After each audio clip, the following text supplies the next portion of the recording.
Now I'll just take a couple minutes to talk about my pillars. So I already said a couple of them. One of my big ones is self-care.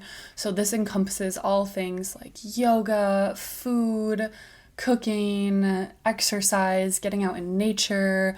All these things are so important to me. I know that if I do not have this pillar, I am just a wreck. I am a mess. I don't even know what's going on in life anymore if I'm not taking care of my body and myself. And it's just such an amazing thing for me to come back to when I am feeling a little bit yucky inside. I'm just like, all right, I need a bath. I need to cook myself a really good, nutritious, delicious meal.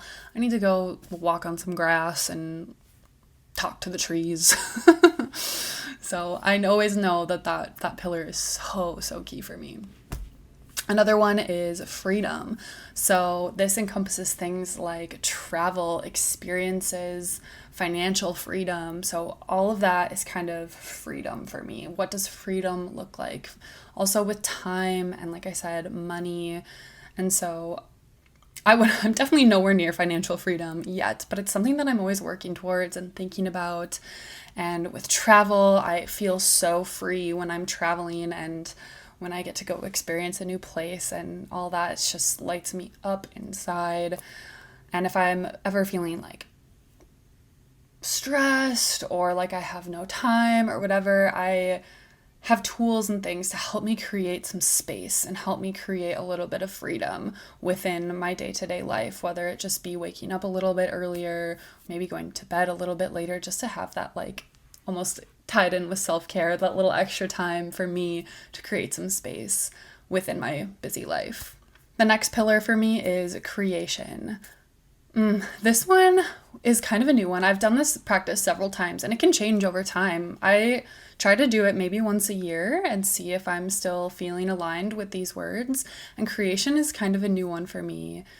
Yes, it's about creating content, creating videos, but it's also about creating life, creating a family, creating art, just creating anything, songs, music, writing, poetry, just anything. I know that when I feel creatively blocked or stuck or yucky in my creativity, which happens kind of often, I have to just force myself to do it a little bit and kind of just push that ball to get that creation rolling. Or if I get in that creative rut, maybe I go hang out with one of my many insanely creative friends who are all artists and visionaries and things like that. Like even just being around people like that. Or maybe I go to an art museum and just like get re-inspired by some art, or out in nature, something with creation and the birth of something new.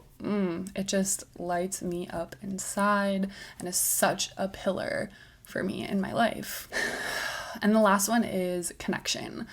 This one encompasses all things connection with people, my family, friends, partner, with the random people on the street, the random people I meet traveling who I somehow make such deep connections with somehow so fast, the new friends in my life, the old friends in my life, the people who are closest to me, my family, everything. It's just that connection, community is so vital in my life. And I know whenever I feel disconnected from my people, I am not doing okay. And so I constantly am trying to create that connection, and even when I'm traveling, creating connections with new people and new cultures, and it just lights me up inside, and I could talk about it forever. But I'm sure you guys don't want to hear me rant about my pillars forever.